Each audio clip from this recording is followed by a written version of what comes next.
At 4 o'clock in the morning, I woke up to fists pounding on my door and police lights flashing outside.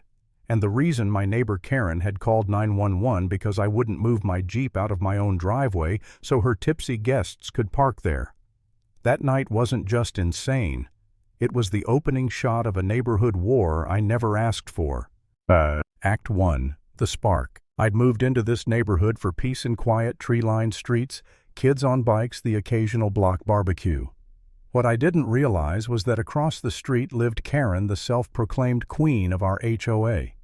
She wasn't just a board member, she treated that clipboard like a royal scepter, and every house on the block was her personal kingdom. That night, at exactly 4 a.m., I was dragged out of bed by the kind of banging that makes you think someone's house is on fire. I threw on a jacket, opened the door, and there she was. Karen in a silk scarf, flanked by 2 overdressed party guests. She smelled like perfume and Chardonnay, and she was screaming at me to move that Jeep immediately. I blinked, trying to process. My Jeep was in my driveway, private property. Meanwhile, red and blue lights flickered as a police cruiser pulled up. Yes, she had actually dialed 911 because she wanted her friends to park in my spot. The officer looked half asleep, clearly familiar with Karen's antics. He asked me calmly if the Jeep was mine. When I said yes, he nodded like figured. Karen, though, launched into a rant about community standards, hospitality needs, and how selfish I was for not parking down the street. The cop pinched the bridge of his nose, told her driveways weren't community property, and warned her about wasting emergency services. I thought that would shut her down, but instead Karen turned to me with eyes full of venom and hissed, "This is only the beginning." I should have slammed the door and gone back to bed, but something in my gut told me she meant it. By sunrise, the neighborhood was buzzing. Some neighbors laughed at her 911 stunt. Others looked nervous. Everyone knew Karen never let things go. And sure enough, by that afternoon, a notice appeared on my door. Emergency HOA meeting. Attendance required. Act 2. Escalation and doubt. That night, the clubhouse felt like a courtroom. Karen sat up front like a judge, and jury rolled into one with 2 board members at her side. She painted me as some hostile neighbor who refused to cooperate with community needs, who endangered harmony by hoarding my driveway. When it was my turn, I pulled out the HOA bylaws, an ancient binder I'd dug through that afternoon. I flipped to the highlighted section, driveways clearly defined as private property. The room murmured. One board member shifted uncomfortably. Karen exploded, accusing me of twisting words, hiding behind technicalities. But then something unexpected happened. Greg, a quiet guy from 2 streets over, stood up. He said Karen had harassed him too for parking his truck in his driveway because she didn't like the look of it. His voice shook, but as he spoke, other neighbors chimed in. Fines for wind chimes, threats over mailbox paint, letters about weeds between paving stones. Suddenly, it wasn't just me on trial. It was Karen.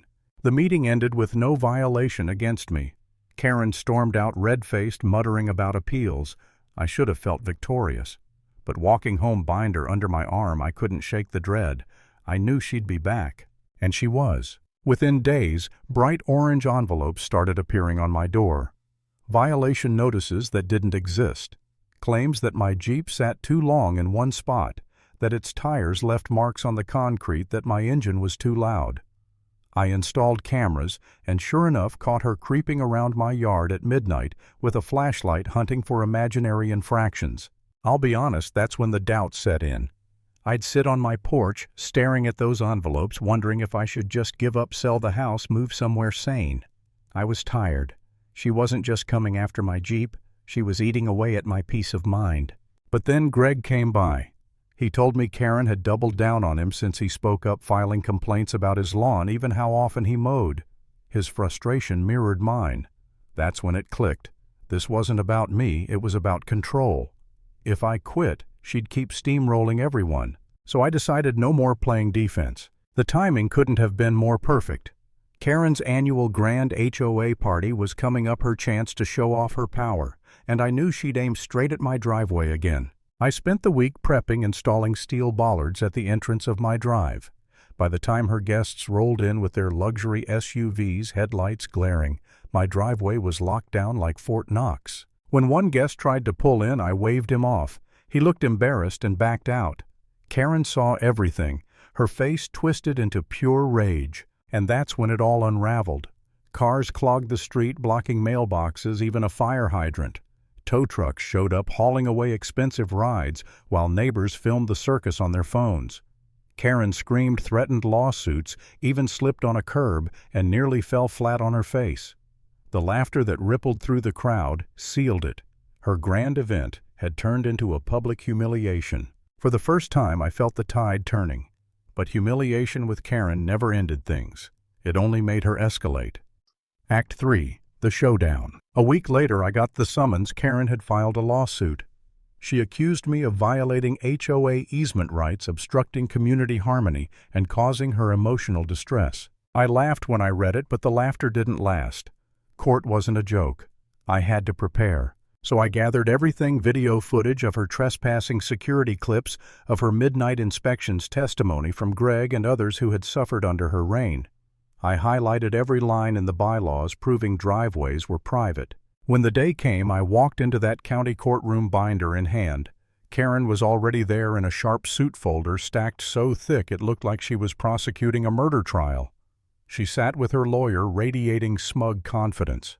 Her attorney went first, spinning tales about easements and harmony, holding up photos of my Jeep parked exactly where it belonged. The argument leaned on vague words, nothing concrete.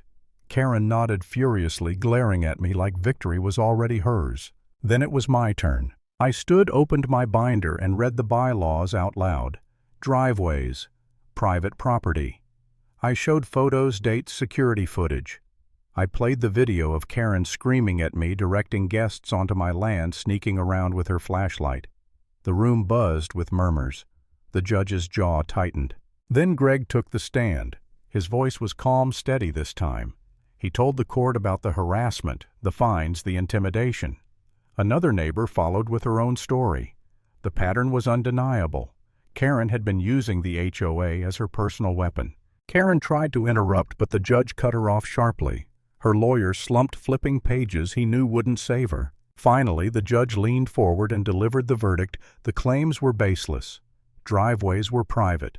The misuse of 911, the barrage of false complaints, borderline harassment.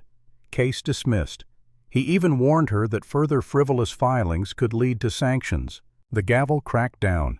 And just like that, it was over. Karen's face turned crimson. She trembled, lips pressed so tight they shook. She tried to speak, but the judge silenced her again. She had lost publicly with her own neighbors watching. I walked out of that courtroom with my binder under my arm, the weight lifted from my chest. Karen stormed out behind me, eyes blazing, but this time she had no clipboard, no board members, no cops, no judge to hide behind. Just her pride and her downfall. And that's where I'll leave it. Closing line. Sometimes the smallest stands, like refusing to move a Jeep, are what expose the biggest bullies.